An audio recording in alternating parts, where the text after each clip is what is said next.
Sumainyo ang Panginoon.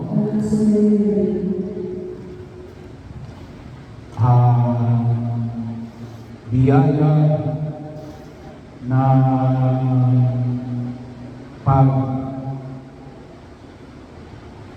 natin ng kaliwanagan dulot ng sakramento ng binyag, na pinamanin sa ating sulat ng San Pablo sa mga taga-Roma sa ikalawang pagbasa, na maliwanag na rin ang tulad po ng pagpapagaling niyan sa ipinanganak na bulag na nakakita sa ating Ebanghelyo at bahagi noon na pinanganak sa atin ang paglagay langis sa ulo ni David, na kung puso tinanggap din namin sa sakramento ng binyag, bigyan tayo ng langis sa ating mga ulo, na sa pananahimik ng Diyos na nawang magbigay sa atin ng kaliwanagan. Harito po yung bahagi ngayon na nawang makita natin sa linggo na ito, sa pagtawagin natin ay Laytanin Sunday, linggo ng kagalakan dulot ng pagbibigay ng liwanag na Jesus mula po nung tayo ay binibigyan, na inalis ang ating pagkabulang, inalis ang ating pagkakasala gawa ng ating mga unang mga magulang. Tayo ay, sabi nga po natin, tayo lahat ay ipinanganak na bulag. Pero gawa ng binyag, tayo ay binibigyan ng liwanag sa pamamagitan ng ating Panginoong Jesucristo. Kanawa po, makita natin sa paanyaya ng banal na Ebanghelyo, katulad po ngayon, na nawa, pagkinabangan natin sa pagpapagaling ni Jesus sa bulag ng Jerusalem. Medyo yung ating Ebanghelyo ay matawagin po natin ay shorter version, almost 5 minutes, yung mahabang version, para na rin homilia. Pero bahagi yun na kung saan ay nangyaan tayo ng buong kapal. At nawa, yung sipi ng Ebanghelyo na ito ay magtulong sa ating tunay na kaliwanagan. Kasi kung minsan hindi natin namamalayan, tayo ay mga nabubulagan, at kung minsan akala natin tayo ay nasa kaliwanagan, yung pala ay nasa gitna ng kadiliman. Kaya makita natin bakit kaya ito pinumuha ko sa Jesus na yung lupa na dinuraan niya, ginawa niyang puti at inilagay niya sa mga mata ng bulag para ipamanin natin bahagi yun. Hindi yan ang tunay na katotohanan. Ikaw ay nasa kaliliman. Kaya kung minsan may mga tao, akala nila ay nasa katotohanan sila, at ipinagpipilit sila. Kasi bakit? Hindi nila alam na sila ay mga bulag. O worse, nagbubulag-bulagan. At sa akala nila, yun ang katotohanan. Pero bahagi yun na makita natin sa Ebanghelyo natin ay isa sa mga halimbawa na ang tawagin natin ay nabubulagan ng mga Pariseo at ang mga Eskriba. Bakit? Kasi sinasabi nila na hindi galing sa Diyos. Ang tao niya, bakit ay siya ay gumawa sa araw ng yun. Alam mo ang mga Hudyo, kung kayo po ay nakarating sa Jerusalem, o sa kalimang bahagi, lalo-lalo sa Jerusalem, kasi yun ang pinakatawag pilgrim place. O kahit siguro sa mga hotel sa Israel, nakita nyo na alin na yun ay computerized, pwede mo schedule kung anong oras magbubukas ang ilaw, anong oras bubukas ang aircon o mamamatay. Bakit? Bawal sa kanila ang kumindot. Ipindot ka lang ng electrical device. Mapapayin ka ng tubig sa pamagitan ng electric, ipindot. Bawal sa kanila. Kahit na sa elevator, kaya may tinatawag sila noong sabat elevator. Kung nagpunta ka din sa Jerusalem, mayroong tinatawag, 4 yung elevator, 2 kapag biyernes ng hapon, may sabat elevator. Yun ay para lang sa mga Hudyo.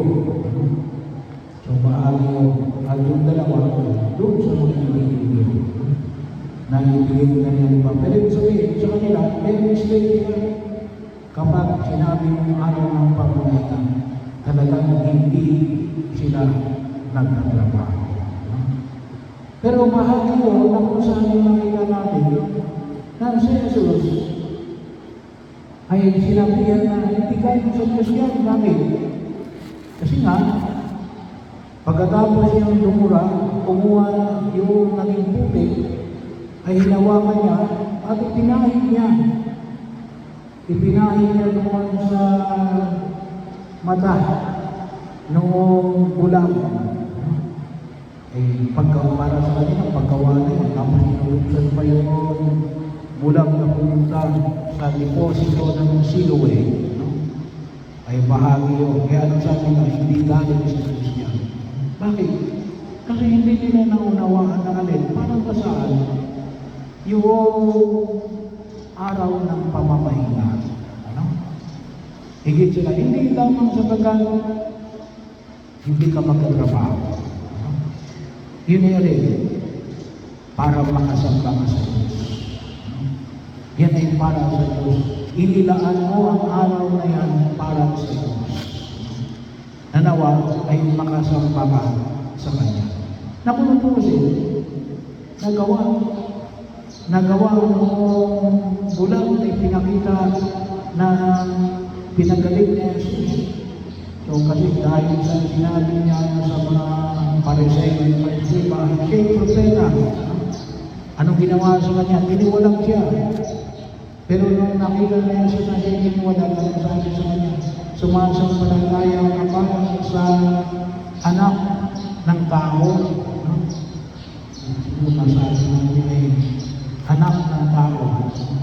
Kung minsan, iba rin natin mga kapatid na hindi katulungan. Jesus, nakita doon, nakalagay doon, anak ng tao. Ay hindi siguro naiintindihan na yun ay isa sa mga titulo na kumikilala sa Mesiyas. Kung tawagin natin, tagapagligtas. Kasi kung sinabi ko, Kristo, yung Kristo o Yesu Kristo, hindi mo apelido yun. Anong ibig sabihin ng Jesus na tagapagligtas? Jesus na Panginoong Diyos. Ito yung ibig sabihin ng katulad ng title na ibinibigay sa Mesiyas, katulad ng anak ng David. Yan po ilan lamang sa mga titulo na ibinibigay sa hinihintay ng Mesiyas. Kaya nung sinabi ninyo at tinanong ko mulang, sino po siya? Ako po kausap niya. Kaya bahagi yun, huwag di kayo maniwala na hindi sinabi buhay. Yung Ebanghelyo namin ngayon sa araw na ito at noong nakaraang linggo, yung kanyang kaharap na Samaritana, sinabi ko rin, ako ang hinihintay ng Mesiyas. Ako yung bahagi yun kung saan niya pinamanin ni Jesus. Ano na ginawa nung ating bulag na pinagaling ni Jesus? Sinampay ng Jesus. Kaya o bahagi, huwag mong kalimutan ng araw ng linggo ay hindi lamang tayo pinagbabawal na magtrabaho. Simply because bawal magtrabaho. Yun ay dapat kailangan natin para sa Diyos. Kahapon no? Kasi bago ko umakyat sa galanan, ay hinihintay yung delivery ng mga angel baro. Sabi ng mga manggagawa, Father, bukas ay magkatrabaho kami kasi ilang araw din ang walang trabaho kasi hindi pa ako nakapag-design kung isda ba ka o yero na lang ang ilalagay sa ating second floor.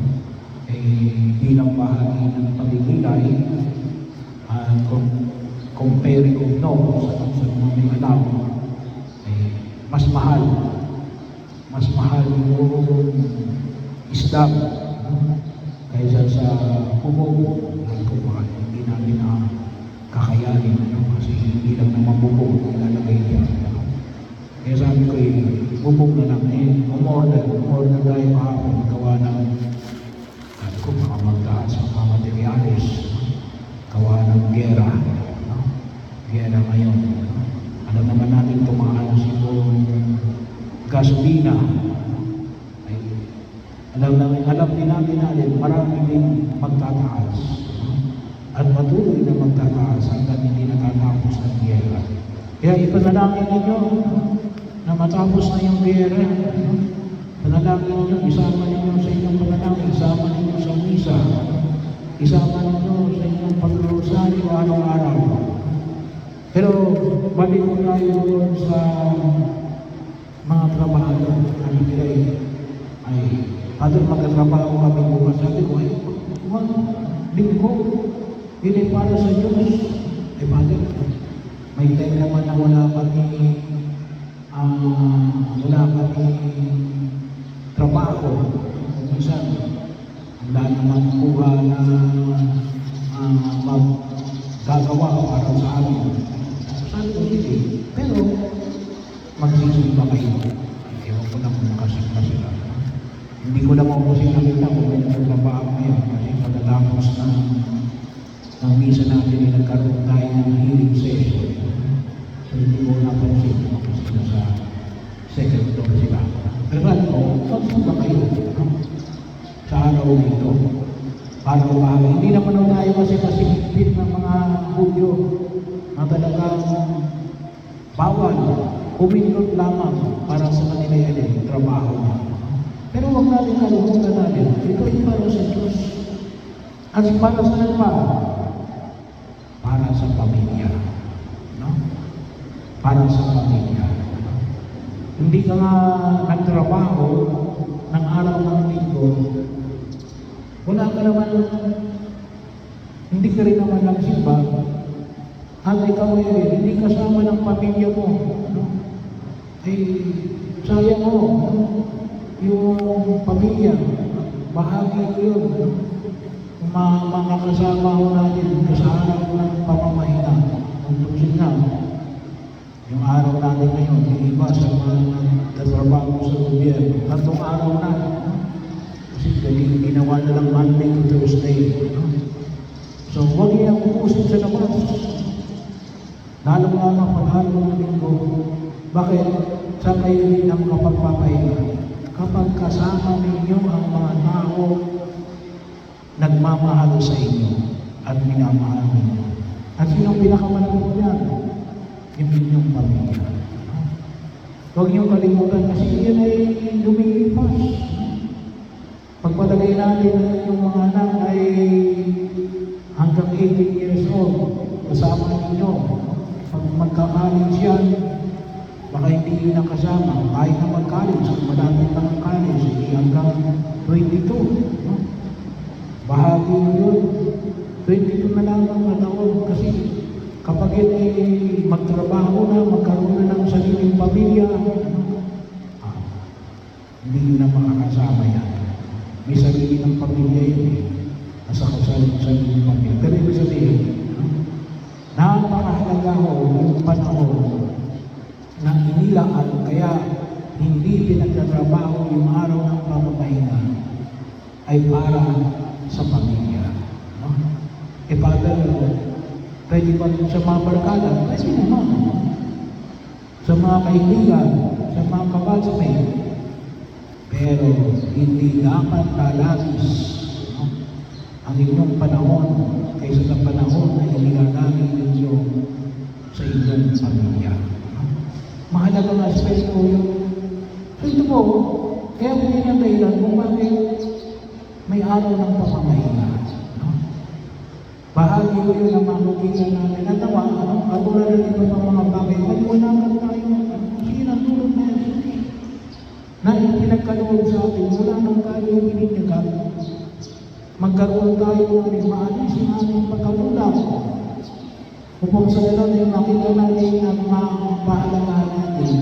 Yung pagtapon natin sa tunutusin sa pinakamahalagang utos ng Diyos. Pag-ibig sa Diyos at pag-ibig sa kapwa. At sino yung pinakamalapit na kapwa? Yung pamilya.